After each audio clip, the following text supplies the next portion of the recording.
Good morning, everyone. This is Curtis Hawks with Insurance Agency Marketing Services, and I want to thank you for taking some time to be with us today. We've got a very important topic, which is how can we help you make more money when you're selling life insurance. Before getting into that, did want to take a couple of minutes here at the beginning to talk about some of the additional ways that IAMS is here to support your business. First up is our new producer builders. As you can see there, we've got a number of different point totals. And with this program, if you're a new agent to IAMS, you automatically get enrolled into this. And so as you're producing business during your first 6 months with us, you can see there that there's a number of point totals that you can cash in on, whether it's marketing programs, trips, or even just straight cash. We've got all of those options available. And what I would tell you is if you've got questions on that, reach out and talk to a sales director over here. That number is 800-255-5055. In addition to that, we've got our referred producer program. If you know an agent who you feel like might be a fit to work here, or you know an agent who maybe isn't quite happy with their current IMO relationship, send them our way. Not only will you get a bonus when they first get contracted, but on an ongoing basis, you'll earn revenue on their business. You don't have to do any of the service. We'll take care of all of that.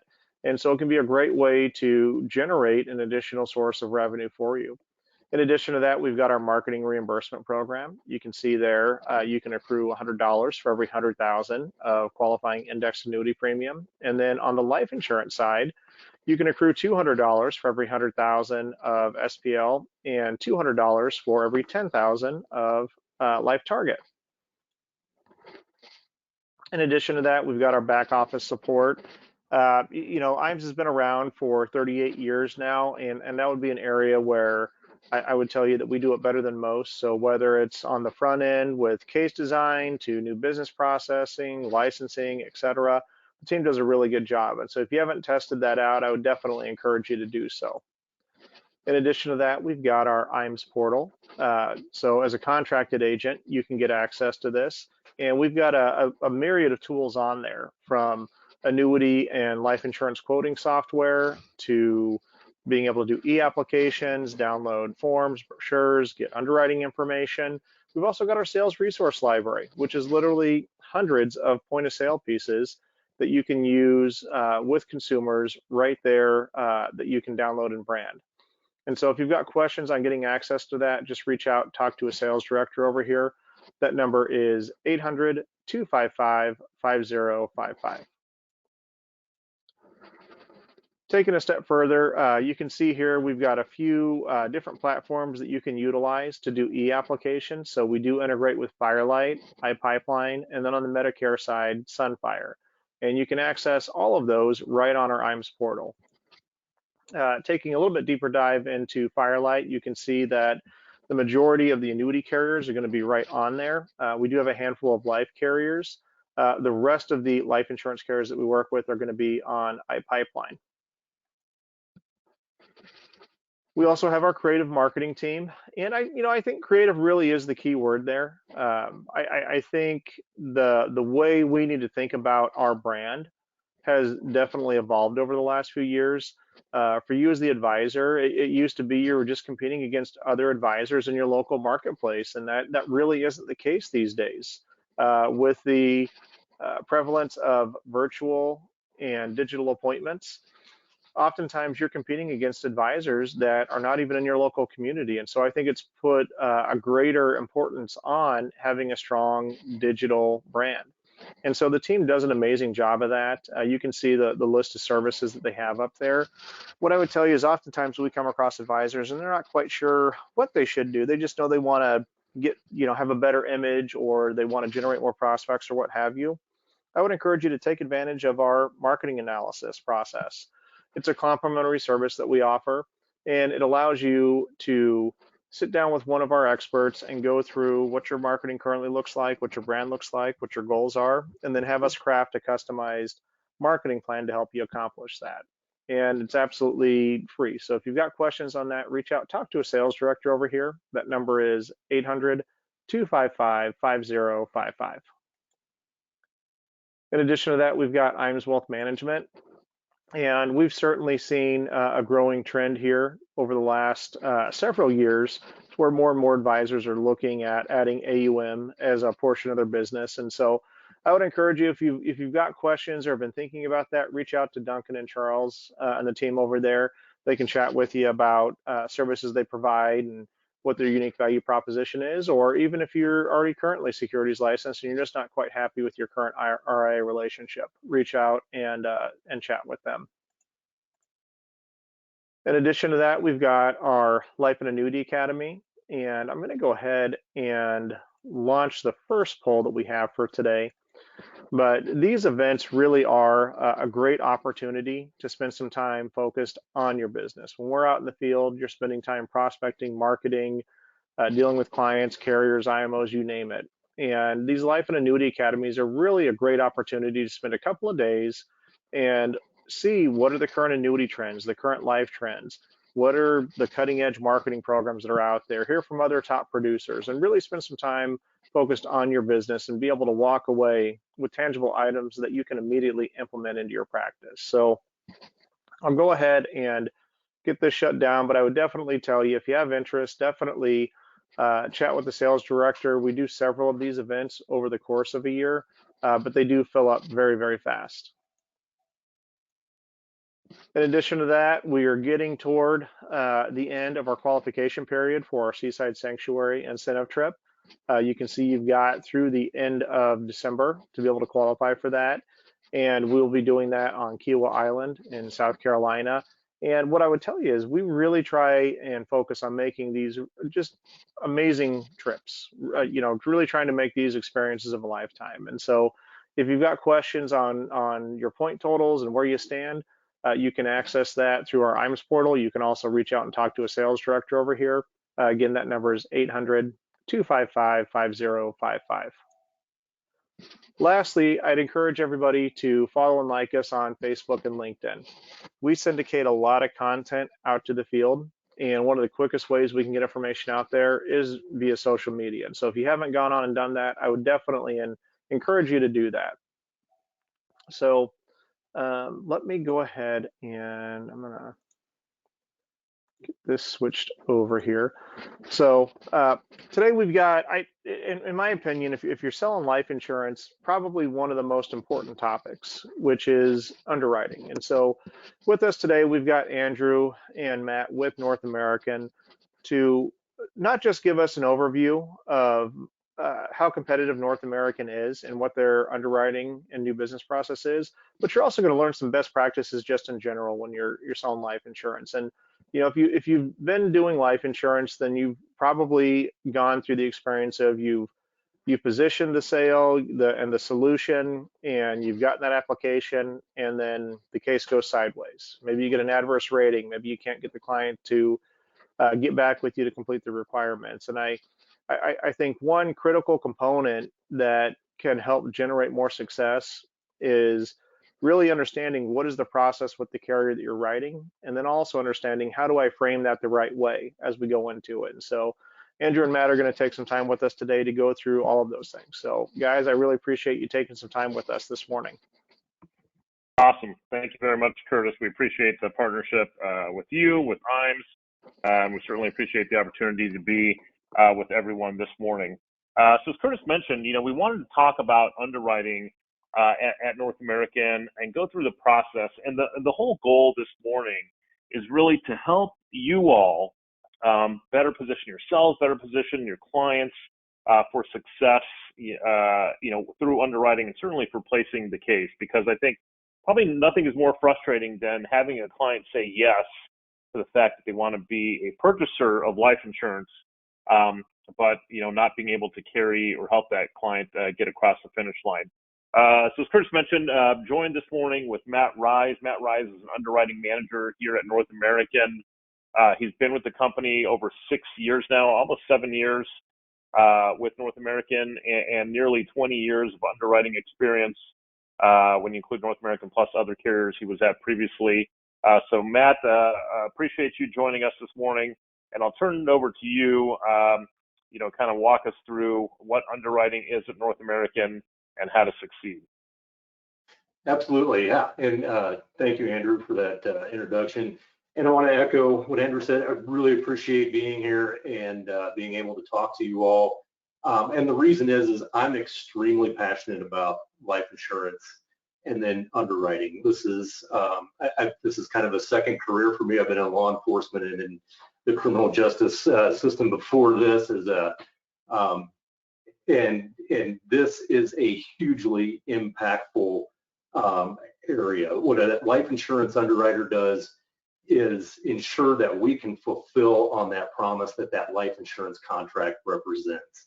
The person who takes out that life insurance contract, should the unfortunate happen, isn't around, and so they trust us and trust North American to fulfill that promise to those beneficiaries, and that's what gets me excited about this and coming and doing my job every day. And like Andrew said, I'm one of the underwriting managers at North American. I lead a team of 11 underwriters who are just as passionate about that in fulfilling that promise as I am. So thank you for that, Andrew.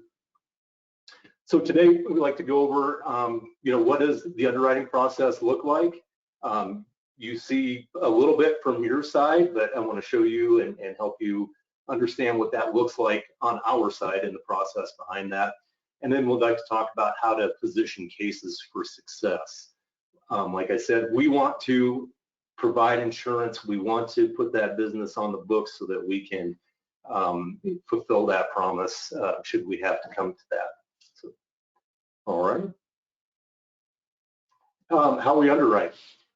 So what does a life insurance underwriter do? Before I get to the data that we use, I kind of want to give you what it looks like from a high level, what a life insurance underwriter does. So the very first part of that process is when that application comes in. That underwriter is going to take a look at the application. They want to know the age and the gender of the applicant and the amount of coverage applied for. That determines the requirements that we need to get to underwrite that application. We're looking at the ownership, the beneficiary, and then other things such as what their occupation is. Do they have any hobbies that we might need to know about? Foreign travel, foreign national status, and those kinds of things. So that's what happens when the life insurance application first comes in. So if there's any questions that come up off of that are not answered on that application, we're going to go ahead and ask all those up front, as well as order any labs or exams or medical records that may be necessary right off the bat, as well as any financial requirements that may be prompted by what information's on the application. So once we're done with that, we've ordered our requirements, and we'll fast forward a week maybe. And when those requirements come back in, we're going to re-review those. We're going to take a look at the labs, the exam, and if there's any medical records that came in or any additional information. And if everything looks great at that point, we're going to make that offer, the best offer that we can the first time out, and get that offer back to you to take to your client and get that policy issued as soon as we can. So the data that we use in this day and age, I know we've all, there's all kinds of data out there, right? We generate all kinds of data just by going about our daily lives. So as I mentioned before, some of the data we use are those traditional underwriting requirements like the lab, the exam, and medical records, also known as an APS or attending physician statement. We also use an MVR, which is a motor vehicle report. We also get MIBs, which is a Medical Information Bureau report. That lets us know if your client has applied somewhere else and the information that insurance company was given to them, they'll report so that we can have that as well and be able to make sure we coordinate and are efficient in our underwriting.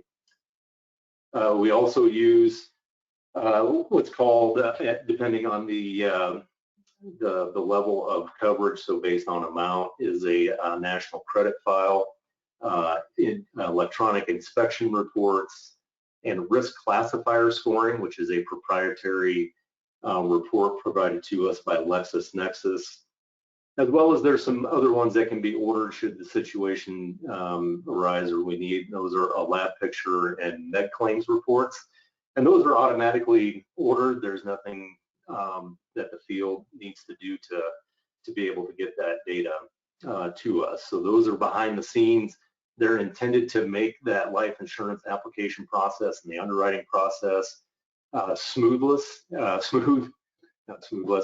efficient, and without any additional work done by the field, so that we can make a decision as quickly as possible. So with that being said, all of that data leads us to using a holistic approach. So we're looking at a whole person, not just the individual parts of that person, not just the finances or the medical history or their hobbies or other things. We use a holistic approach to take a large picture of someone in that time period that we have that application. That allows us to be able to make a fair and accurate underwriting decision and get that best offer the first time around out to you. All right, next slide, Andrew. So next up on the agenda is positioning cases for success. And this picture here, it provides a bit of a metaphor for us.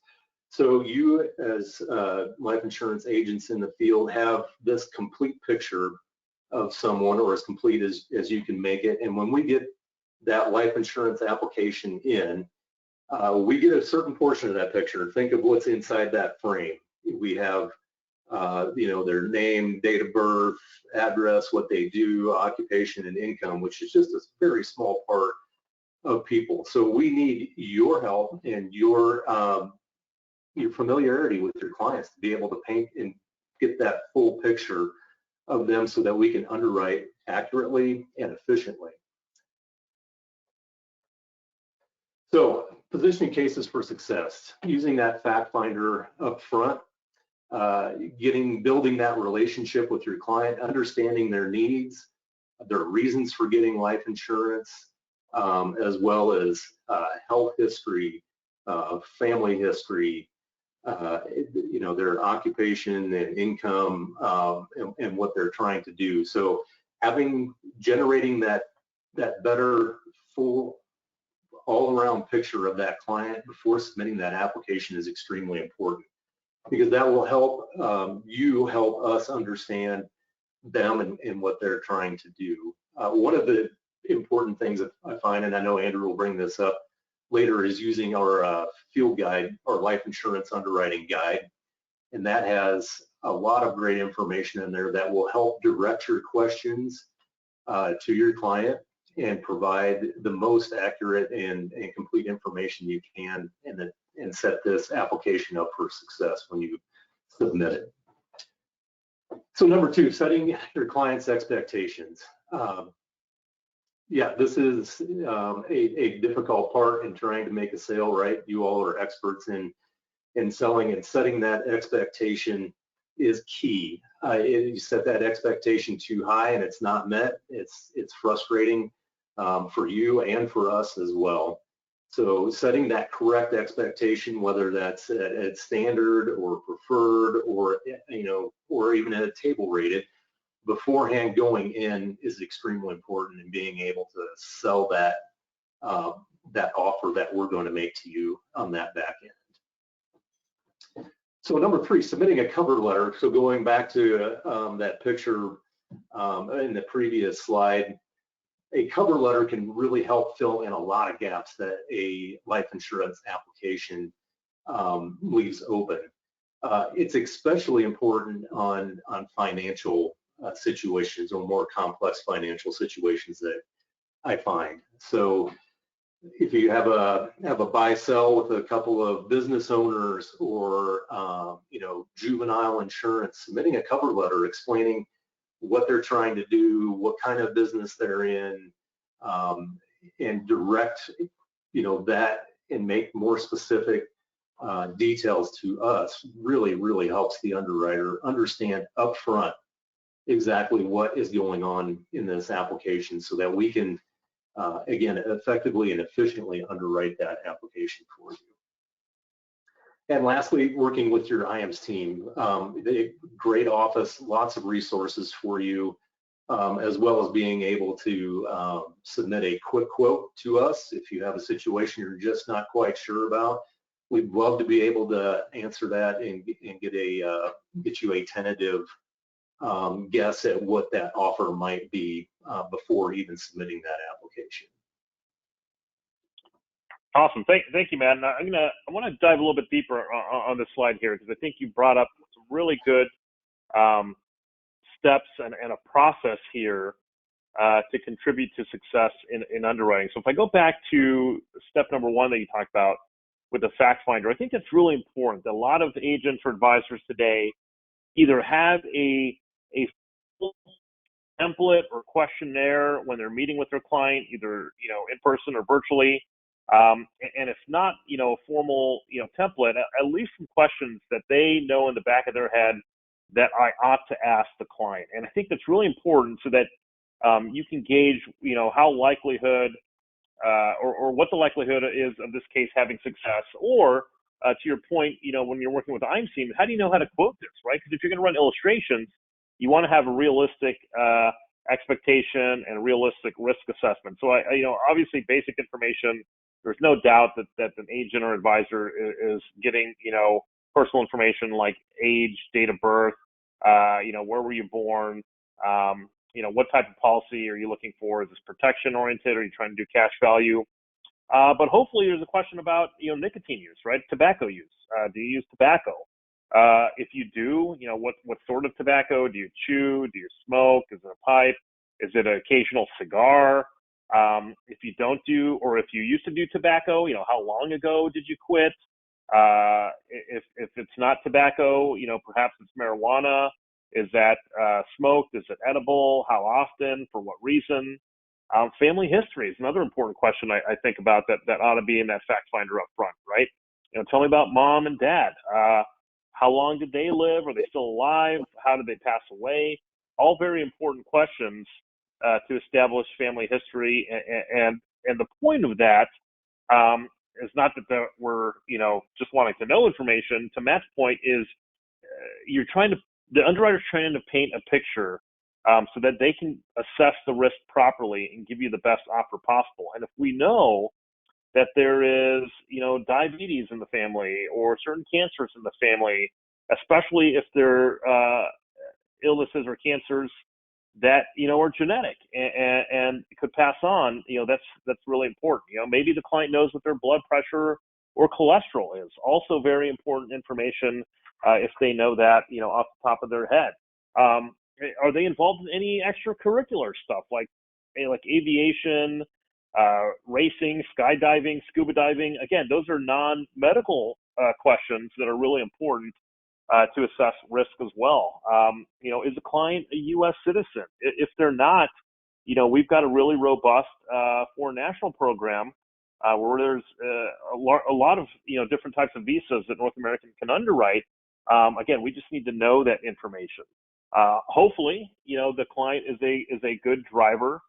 But as Matt mentioned, one of the things that we look at is a motor vehicle report. So we'd want to know, have they had DUIs in the past or DWIs, or had their license suspended or revoked? Hopefully they're not getting a lot of tickets. That's all important information. And then general medical stuff that the client's willing to disclose, like, any alcohol abuse history, cancer history, COPD, mental health, right? Depression, anxiety, that's really important as well. Diabetes, cardiac information. So sleep apnea, and I think having that information is really important in getting up front. So that way, again, we can better assess the risk. And as you work with the IAMS team, we can quote appropriately so that the client doesn't assume they're going to get preferred, and all of a sudden they come back standard and they think, oh my gosh, well, I saw the numbers in preferred. That's what I thought I was signing up for. And to the second point you brought up, Matt, of setting the client's expectations, I think that's really important. Again, as you get more information, you can better do that. but also just in the process, saying, Mr. and Mrs. Client, we're doing the application right now. You're going to receive an emailed link to you. That's the online part 2. That's going to be, some health and personal history questions. It'll take, just a few minutes to answer that. And then we'll see if you get through North American's accelerated underwriting process. Again, that's assuming that their age and face mount qualifies. And if they don't, letting them know that they're going to have to go through, blood, urine, and full traditional underwriting. But it's really important if they're going to have that exam to remind the client that they ought to be fasting for at least 12 hours prior to that exam. That they should probably avoid foods that are high in salt. I always tell people avoid alcohol. At least the night before the exam is taking place. Any strenuous exercise can sometimes lead to some different results. Avoid tobacco right before the exam. And know the medications you're on, right? Because you're going to be asked medications, dosage, maybe your physician's name, and all that is really important. And it never surprises me, and Matt, you can probably attest to this, but how many times do you see a client who has to get an exam done and, they have alcohol in their system or there's, some other, drug in their system that really throws the results off, or they swear that they're non-tobacco, but they happen to smoke, that one time, 20 minutes right before their exam. Of course, they show up nicotine positive. But any comments on that, or how to best position the clients for an exam?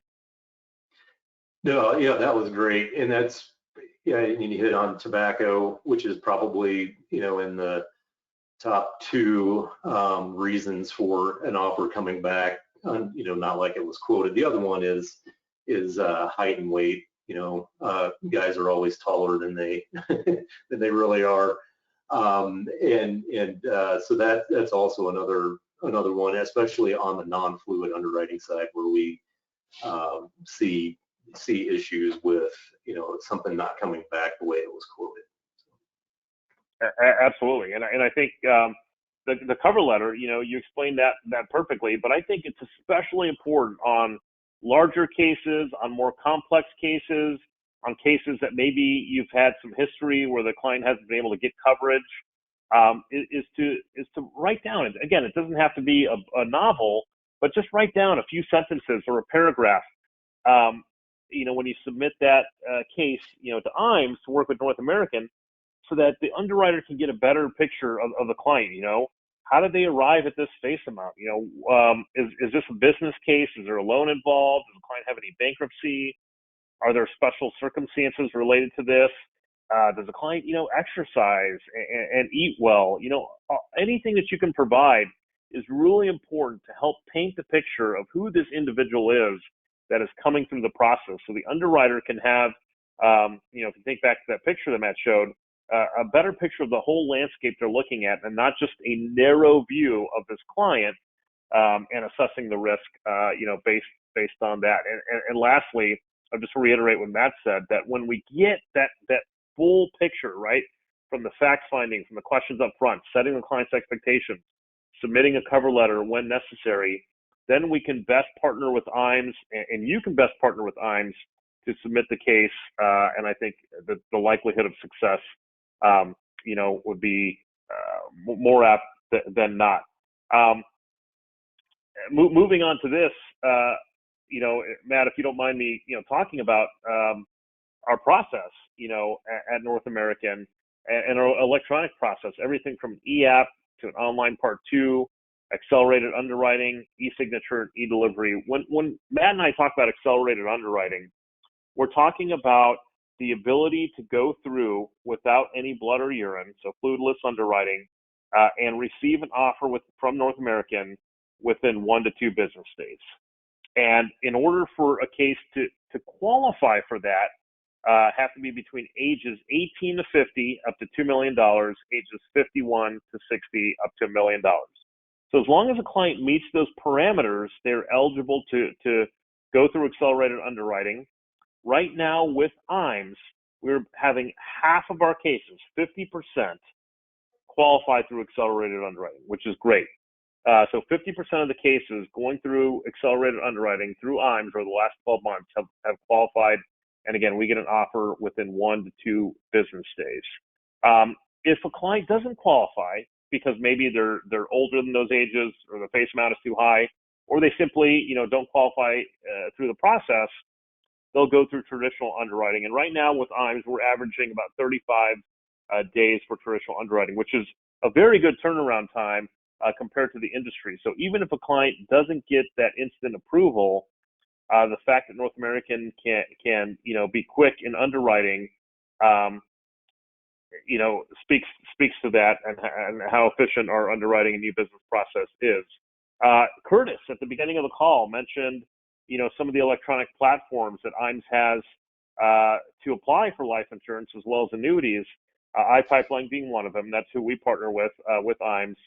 Right now, IAMS is at 88% of EAP adoption, which is extremely high. And I would say kudos to Curtis and the entire IAMS team for promoting EAP, because we all know that the more producers that use EAP, the higher likelihood of success in the process when applying electronically.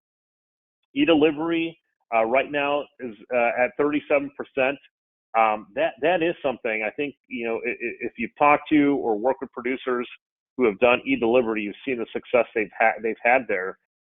Cases just get placed quicker with e-delivery. It's a lot easier. I know personally for my own insurance, I've done EAP and e-delivery, and it's so great because if you're anything like me, you're busy enough, with your job and family and other things. And so to be able to do everything electronically, I love my financial advisor, but I don't need to drive all the way to his office, every time just to pick up a policy. So to have that e-delivery was such a huge time saver.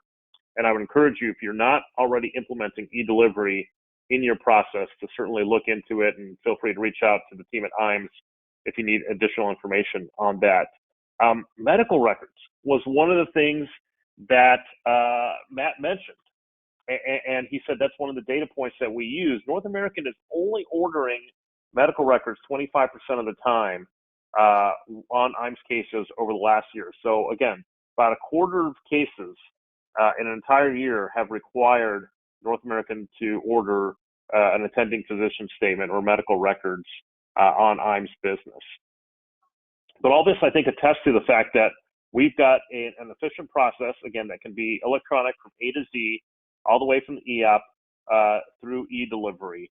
And the offers that Matt and his team, as he mentioned, nearly a dozen underwriters underneath him, have been very competitive with IAMS over the last year. I was just looking at the numbers recently. 87%, so nearly 90% of cases over the last year have been approved at standard or better. Again, this is for IAMS business over the last year with North American. 87% of cases have been approved at standard or better, and nearly 40% of the business that IAMS has done with North American over the last 12 months has been preferred or super preferred. And again, that just speaks to Matt and his team and how extremely competitive they are, trying to provide the best offer possible. Not every case is going to be preferred or standard. Again, it appears that 13% of them have not been over the last 12 months. But again, the vast majority of that business with North American has been offered preferred or standard rating. Matt, we've got a few minutes here. I want to bring up some tools that we have on underwriting, and I'd love to ask you some questions about how to best position and use these tools for success in underwriting. So give me a second here while I pull up North American's underwriting guide, because I think it's a very useful tool to navigate the process and really work through underwriting and perhaps answer any questions that agents that are on this webinar might have or can look into in the future. So give me a second here and let me know, Matt, when you can see the life underwriting guide. Yeah, yep, it's all up, Andrew. Thank you. Perfect. So, yeah, this is the first page. Yeah, the first page I want to lead you to here in a second, but Matt, first kind of tell us, for those who aren't familiar, what this underwriting guide entails. I want to ask you to go through every page, but if you can give me a high-level overview of what we're looking at here. Yeah, absolutely. These are, as the title says, our underwriting requirements guidelines. Every underwriter has either, well, I know they have a physical copy because we mail these out, or and a digital copy. And this is at their side all day long to underwrite with. So the guidelines that you see in here are the ones that we are using. So this covers everything from when we need to order an APS to what requirements are needed for ages and amounts, and to some financial guidelines as well as the preferred criteria that we use. Awesome. And again, for the second time, I won't have you go through every single page here, but I do want to highlight, a few pages that I think are important. So I'll stop on this page 7 here of North American's Underwriting Guide, and kind of walk me through what I'm looking at here, Matt, and how it relates to underwriting. Yeah, so this table is our traditional application age and face requirements. So this is not for the non-fluid underwriting section. This is for traditional applications only. So let's say you've got a 45-year-old that wants to apply for $1.5 million. So you go to that ages 45 to 50, drop down to that 1 to 2 million, and those are the requirements that we're going to need right off the bat. Something that gets a little more complex is that when we get to older ages, there's some additional requirements in there, such as a senior questionnaire, and most likely medical records at any point. The medical records are covered in a different table on a different page. But those are the requirements that when you know that when you take an application, this is what we're going to get right off the bat and what we're going to need. Awesome. Yeah, I think it's a great chart to look at if you know the age and face amount that a client's applying for. Like Matt said, you can see what requirements North American is going to need to underwrite that case. And here in the next page, how is this information useful that I'm looking at here, Matt? Tobacco, marijuana, and foreign national. Absolutely, yeah. So yeah, like the biggest one on here is tobacco use definitions. What do we consider tobacco? What is not tobacco? Basically, what's tobacco is anything with nicotine in it, and that's anything from using, there's new nicotine pouches that aren't, necessarily have tobacco in them. Those are considered nicotine to, I saw one application the other day with a hookah use. That constitutes nicotine use, and we'll get a tobacco rating under our guidelines. Marijuana use, as I think is becoming more and more prevalent or legal across the country, recreational marijuana use, we've adjusted our guidelines. And this is something, if you've been in life insurance for any amount of time, over 20 years, for me, it has changed drastically over time. It used to be automatically, no matter how much, it was a tobacco rate and a rating, if not a decline. But now we're able to, depending on the frequency of use, offer non-tobacco rates and up to preferred plus for certain marijuana users. So that's fantastic. I'd love to be able to not have, love to have some criteria that allows us to make better offers on that. So foreign nationals, we have greatly expanded our acceptable visas, and those are all listed right there. Green cards we treat as generally like a U.S. citizen. It's got some information on there on using an ITIN, an individual taxpayer identification number. So someone who does not have a social security number but has an ITIN, we can potentially take a look at them.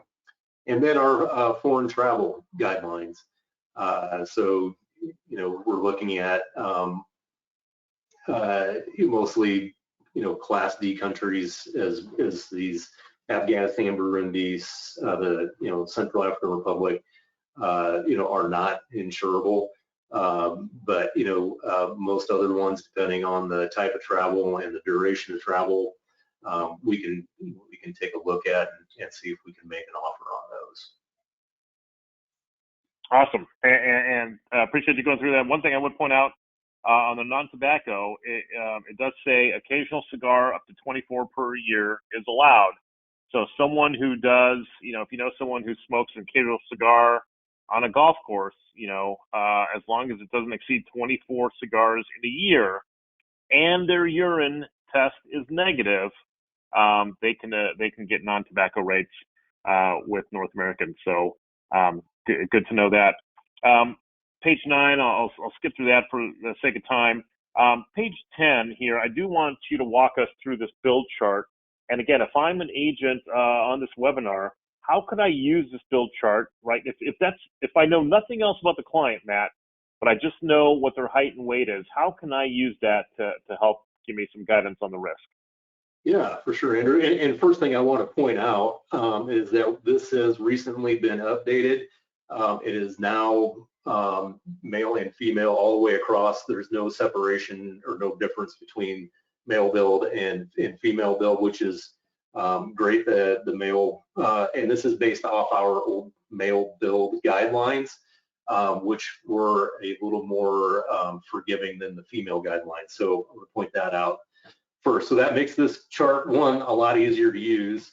We'll take, for instance, you got somebody that's 5'6" and 188.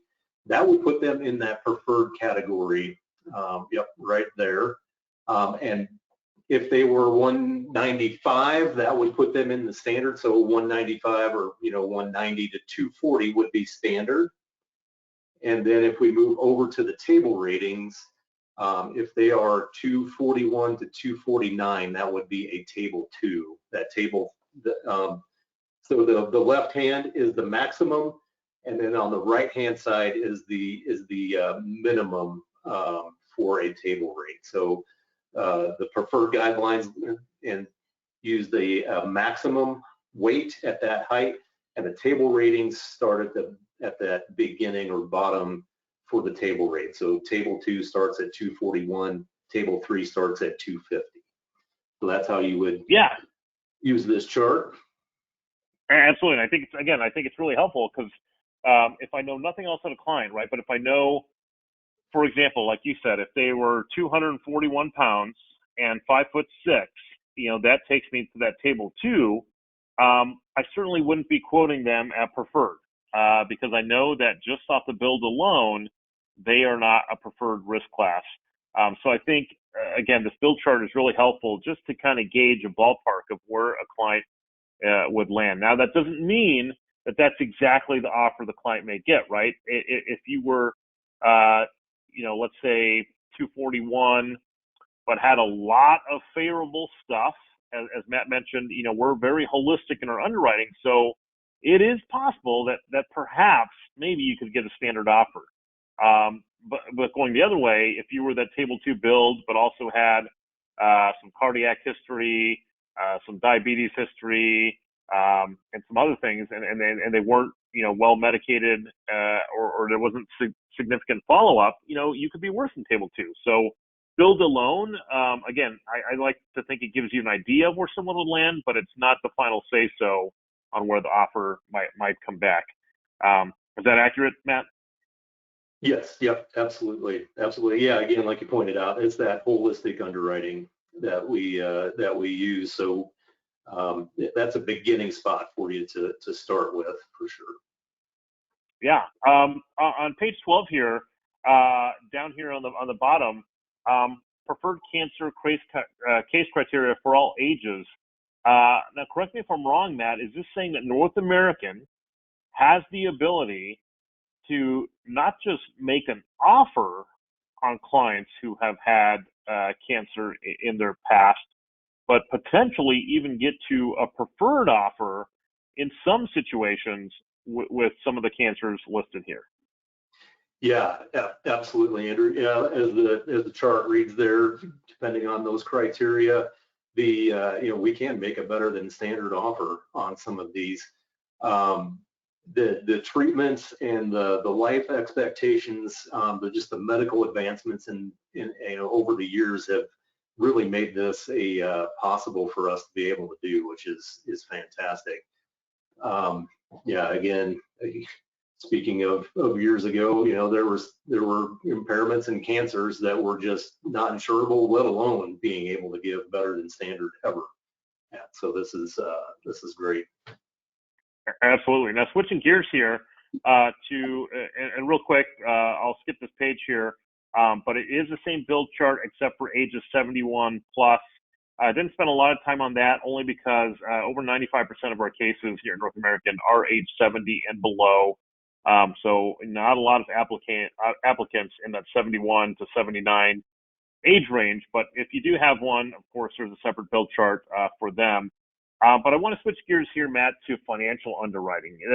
We talked a lot about medical, and I'll circle back here to medical after this, but another part of the risk that an underwriter is assessing isn't just medical, because sometimes we can have a slam dunk, extremely healthy individual who's applying for life insurance. Financial side, does that make sense as well, right? Or is it someone who's making $40,000 a year? Are they applying for $10 million of coverage, right? How do we justify that? Is it a business type case where we're doing, buy sell or something else like that? Is it a juvenile case where someone's trying to overfund an IUL to help with college funding and they're doing it on a minor? And so walk us through some of the things that we're looking at on this page and how an underwriter uses these tools. Yeah, for sure. At the top of the income replacement, that is probably the most common reason for getting life insurance right, is to replace the income of the proposed insured.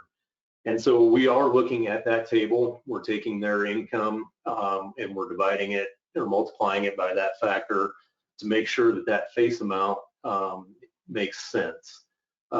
We also have the option and ability to use what's called estate preservation. So we can make an estate preservation calculation to justify amounts that maybe that income replacement just doesn't cover, which is great for people nearing retirement or at retirement to get that death benefit that they need.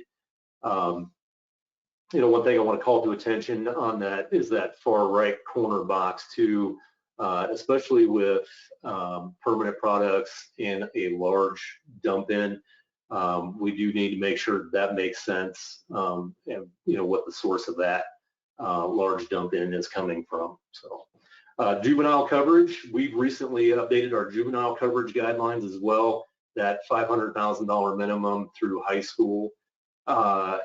We used to have a smaller band on that for elementary and junior high kids, so that's been updated and it allows us to give a larger coverage on younger kids as well. One thing also call attention to on juvenile coverage is those bullet points right next to that. Those are questions that the underwriter is going to ask, and this is where that cover letter comes in really, really handy, is providing that information on that cover letter to that underwriter. As a side note on those cover letters, that really makes an application stand out to an underwriter. It's not often that we get those, and so that helps make that application stand out in their mind. It gives them some extra confidence in that application and the information that we're getting. So I want to call that out real quick. Anything else you wanted me to touch on, Andrew? No, I think that's absolutely spot on. I mean, the only thing I would add to that is that, and again, kudos to you and your team. We've been very competitive and aggressive with our offers. So I would say I've seen situations, and this won't be every single situation, where maybe a 45-year-old has applied for an amount that is 21 times their income, right? And looking at the chart here, it says 20 times, for someone in that age range. But as long, and this goes back to the cover letter and providing the underwriter information, as long as, we're given information that makes sense about, hey, I know this is above your guidelines, but here's why we're asking for 21 times income versus 20 times income. A lot more times than not, the underwriter will say, yes, I see the bigger picture here. I see why, that amount is justified. Again, our underwriters are very competitive. They're trying to work with you to figure out a way to say yes. as long as it makes sense, right? If there's no rhyme or reason to it, and it's just, something being thrown against the wall to see if it sticks, that's not going to work. But we're really trying to work with you all, and certainly with the IAMS team, to get to the answer that the client needs. For estate preservation, I think you're absolutely right. I know IAMS does a large amount of annuity business, and oftentimes the clientele they're working with are retirees or near retirees, and a lot of times we'll get an application for life insurance that comes in, and their income may not be a lot, because maybe they're already retired and they're drawing down funds. And so that's where we pivot to that estate preservation to say, okay, I know Mr. or Mrs. Client that your income isn't a lot, so we're not going to use that top left box to justify the amount, but your net worth is significant. And so we're going to arrive at the face amount you've applied for by using the estate preservation calculator and seeing how we can arrive at that. And then lastly, I'm glad we've updated our juvenile guidelines, much more competitive now, and certainly very aggressive in that regard. So lastly, Matt, let me know if you can see the medical reference library here on the screen. Yeah, yep, absolutely. So perfect. Yeah, so this is one other tool I did want to highlight in closing here. And so, Matt, if you can just give a high-level overview of what this tool is and how an agent might use this. Yeah. So this is available on the North American website in our new business section in underwriting. But this is a list of common impairments that we see. So like anything from asthma through weight loss surgery. It'll go through that. It'll tell you what we're looking at, what kind of questions you may need to ask, what information we're really needing to be able to underwrite one of those. Super common is diabetes. If you wanted to click on that, Andrew, we can kind of talk about that specifically a little bit. Yeah, so diabetes is something unfortunately we see a lot of, but this will give you the questions that we are going to need to have answered to be able to underwrite somebody with diabetes. So as you know, or may not know, there's two different types of diabetes, type 1, type 2. Type 1 used to be known as juvenile diabetes.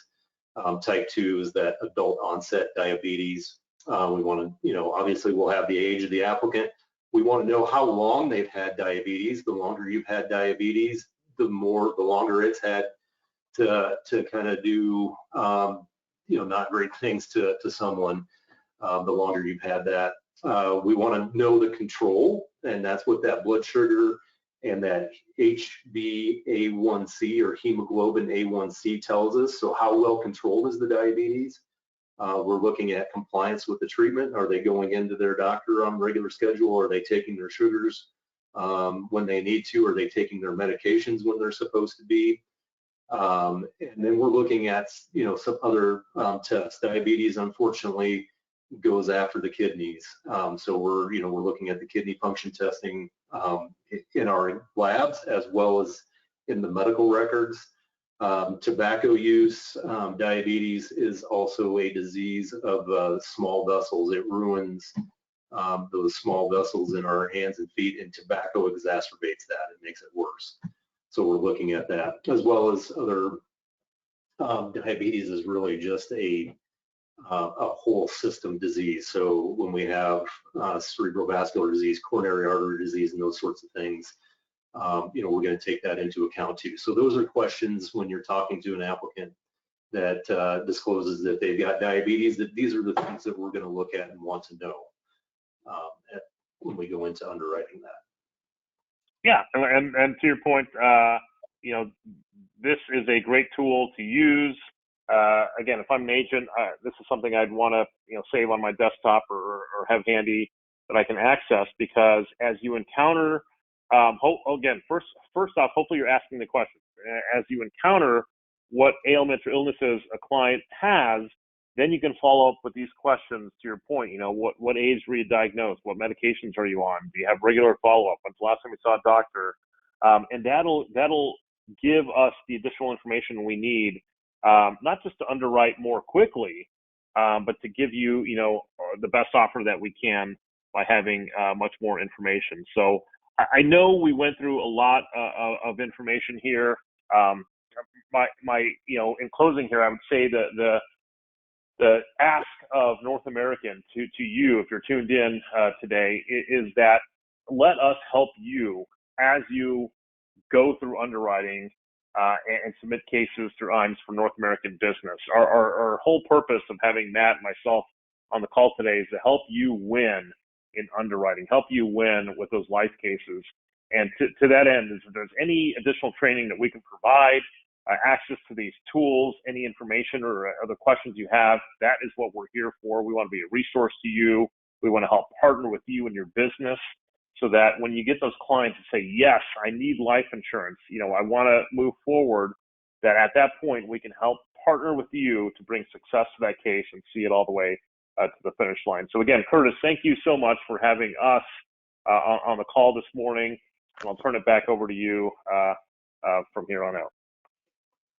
I appreciate that, Andrew and Matt. And I'll go ahead and I'll launch our final poll here, which is if you'd like to get some more information on these. I know there's a couple of different tools that Andrew and Matt mentioned. One of the most important ones is that underwriting guide. Go ahead and check the box there. But yeah, I hope everybody found this helpful. And that's one thing that we're going to continue to do as we go forward, is get more information on the process, because there has been a lot of evolution when it comes to underwriting over the last few years. And to Andrew's point at the very beginning, what you don't want to have happen is you've found that solution, you've got that client, they're saying yes, and now we can't get it across the finish line. So North American's here and committed to help you through that process, as are we. So I appreciate everybody taking the time to be with us this morning, and I hope everybody has a good rest of the day and good sales week. Thanks.